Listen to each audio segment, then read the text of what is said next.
When it comes to entertainment, Nelson Aspen is your man. One day he's chatting to Tom Cruise, or as he calls him, the Cruiser, or Russell Crowe, or as he calls him, the Croaster, right there on the red carpet. Next, he's scooping the exclusive with big-name stars like Kate Blanchett, Meryl Streep and Brad Pitt. He's all over it. And when he's not scoring chats with the stars, Nelson's bringing the latest Hollywood scoop, of course, to Mel and Koshy on Sunrise. Plus, he files reports for TV, radio and print right around the globe. Oh, look at him there.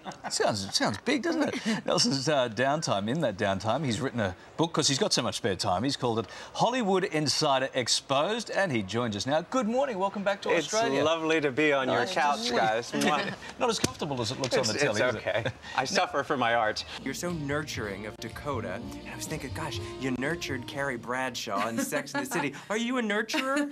I don't know. Maybe that's another side I have yet to discover, and I'm discovering it through these characters I see. Tell us about the book. The book, I'm delighted with the book. This all started because I was talking on the air on Sunrise about the fact that Meredith Vieira, the host of the American NBC Morning News, I happen to know for a fact that she's a good kisser. It just came out, you know, in idle chit-chat. All of a sudden, someone from the publisher said, we'd love a book of stories like that. So I don't call it a kiss and tell, I call it a show and tell. And it's about the questions I'm most commonly asked and anecdotes from behind the scenes. As far as it comes to dishing the dirt, I'm really not a dirt dishing kind of guy. At the end of the day, I'm a journalist. I get that from you, yeah. But and you know, Hollywood is my neighborhood, and I don't want to jeopardize the relationship that I have with my neighbors and my peers. I have to live with these people. What did you have to do to get into character for this role? I did a lot of vocal exercises, vocal, vocal curls.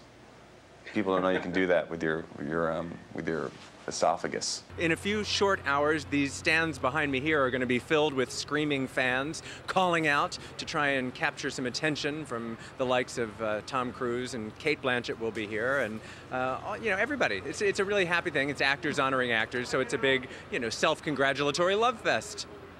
Fantastic, we like those. And the film unites him with his real-life former flame. I don't want to say I was terrified every day at work, because there's Sundays that she wasn't on set.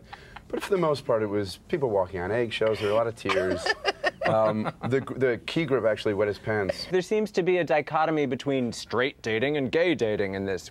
There must be some great gay dating advice you can give. I feel like they have less mixed messages than we do. I think they're probably more direct. They are. Joining us now, a very tired Nelson and our very own Oscars reporter, Kate Roger. So did it deliver, you guys?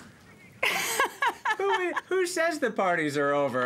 They're not necessarily over. And aren't you glad that Reese Witherspoon condescended to explain to us all what a director's job is? What was that about? God, she annoys me, that woman. She couldn't be up there for an award of her own, so she had to just give us all a lesson. I went down there once some years ago. They were opening, Wonders has a studio down there, and on the Gold Coast, and they invited me to come down there. They even had a Dirty Harry bar at the studio, so I had to go down there and have a glass of beer there. No, the life of a superhero or mutant is not all that it's cracked up to be.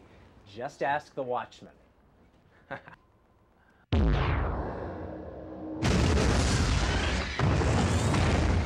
Malin Akerman is the gorgeous Silk Spectre.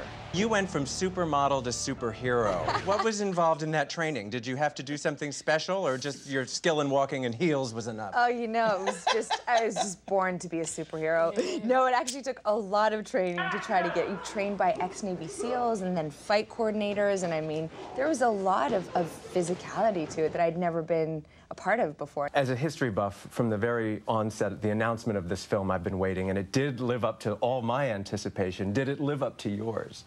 Making it and working with Brian was, it was a great experience making it. I think even beyond that, of what I learned about German history, the people that have always been very good to me when I've gone there. And we've had hundreds, if not over 1,000 kind of experiences in this way, where people have shared their stories, their lives, their family, and their family's history. Oh, damn it to hell! I loved you in those fashions. The 60s fashions look great on you. How was that to wear those clothes? It was great. I really enjoyed it, and I really loved the dresses a lot. The pants, those were another story. They were very, very tight. Time to get on your box.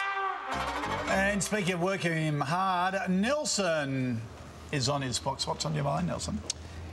Cinema etiquette. It's kind of an oxymoron, but no, yeah, I arguably see more movies than probably anybody you know. Not all of them are good, but regardless of that, I treat seeing a movie the kind of way I treat sitting on an airplane. I like to be in the emergency exit row so I can make a hasty retreat. Are people giving you zebra things? Are you an inadvertent zebra collector now? It's weird. It's just weird. My kids, my youngest likes to brag. So we can't go to like a kid's party or anything without her telling everybody that I'm the zebra in Madagascar. Then at some point I have to do the voice. And for these kids, it's really crack-a-lackin'. Like,